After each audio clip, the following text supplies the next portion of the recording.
सबैलाई स्वागत छ। आज हामी सामाजिक पहिचान र विविधताका केही एकदमै महत्त्वपूर्ण अवधारणाहरूलाई सरल तरिकाले समीक्षा गर्नेछौँ। यो परीक्षाको तयारीको लागि होस् वा समाजलाई अझ गहिरोसँग बुझ्ने रहर, यो विश्लेषणले पक्कै पनि थप स्पष्टता दिनेछ। ल सुरु गरौँ है त। सबैभन्दा पहिला एउटा एकदमै आधारभूत तर महत्त्वपूर्ण प्रश्नबाट सुरु गरौँ न, होइन त? समाजमा आखिर हाम्रो पहिचान केले बनाउँछ? यही प्रश्नले आजको हाम्रो यात्रालाई डोर्याउनेछ। पहिचानका धेरै पाटा हुन्छन्, तर यसको एउटा बलियो जग भनेको आर्थिक अवस्था हो।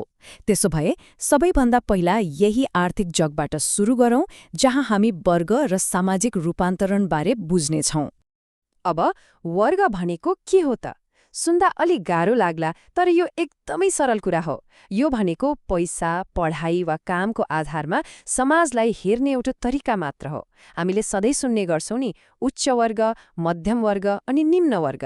यही विभाजनले नै त हो नि समाजमा कसले कस्तो अवसर पाउँछ भन्ने कुरामा ठूलो प्रभाव पार्ने।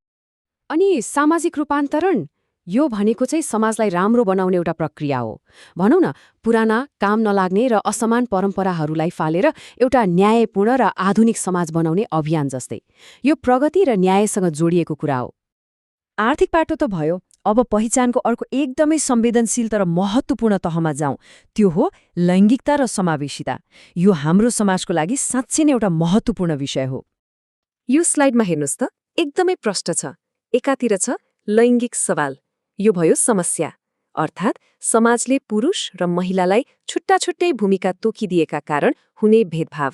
अनि अर्कोतिर छ लैङ्गिक समावेशिता, यो भयो समाधान, अर्थात् हरेक क्षेत्रमा सबै लिङ्गका मानिसहरूको बराबर सहभागिता गराउनु।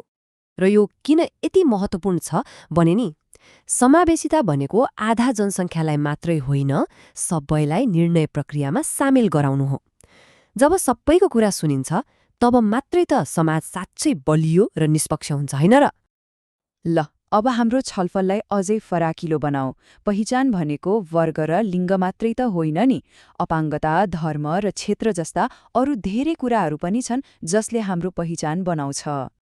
अपाङ्गताको कुरा गर्दा यसलाई दुई चरणमा बुझ्न सकिन्छ। पहिलो, अपाङ्गता भनेको शारीरिक वा मानसिक सीमितता हो भनेर स्वीकार्ने, र दोस्रो, जुन सबैभन्दा महत्त्वपूर्ण छ, उहाँहरूलाई दया देखाउने होइन, अवसर दिने हो, उहाँहरूलाई चाहिने वातावरण बनाइदिने हो। जस्तै व्हीलचेयर सजिलै जान सक्ने बाटो बनाउनु एउटा सानो तर महत्त्वपूर्ण उदाहरण हो। हाम्रो देश नेपाल त झन् विविधताले भरिपूर्ण छ। यहाँ धर्मले हाम्रो पहिचान बनाउँछ, चाहे हामी हिन्दू हौँ, बौद्ध, इस्लाम वा किराँत।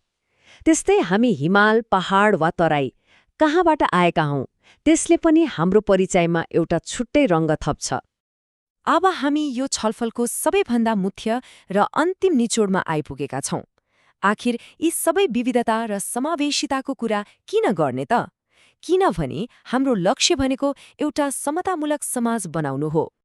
तर यहाँ एउटा प्रश्न उठ्छ, हामी समानता र समता भन्ने शब्दहरू उस्तै मानेर प्रयोग गर्छौं। के यी साँच्चै एउटै हुन् त? आउनुहोस् यो भ्रमलाई पनि आजै हटाउँ। यो स्लाइडले एकदमै राम्रोसँग देखाएको छ। समानता भनेको सबैलाई एउटै कुरा दिनु हो, तर समता भनेको चाहिँ जसलाई जे कुराको खाँचो छ उसलाई त्यही कुरा दिएर सबैलाई एउटै तहमा ल्याउनु हो। यो भनेको निष्पक्षता हो। त्यसो भए समतामूलक समाज भनेको के हो त? यो त्यस्तो समाज हो जहाँ कसैलाई पनि उसको जात, धर्म, लिङ्ग वा भूगोलको आधारमा पछाडि पारिदैन, र जो पछाडि परेका छन् नि उनीहरूलाई विशेष सहयोग गरेर अरू सरह अगाडि ल्याइन्छ। अन्तमा यो भनाइले नै आजको हाम्रो छलफलको पूरा सार बताउँछ। हाम्रो मुख्य उद्देश्य भनेकै यस्तो वातावरण बनाउनु हो जहाँ फरक पहिचानका मानिसहरू मिलेर बस्न सकुन् र सबैले एकअर्काको सम्मान गरून्। ल त यो समीक्षाको अन्त्यमा एउटा प्रश्न छाडेर जाँदैछु।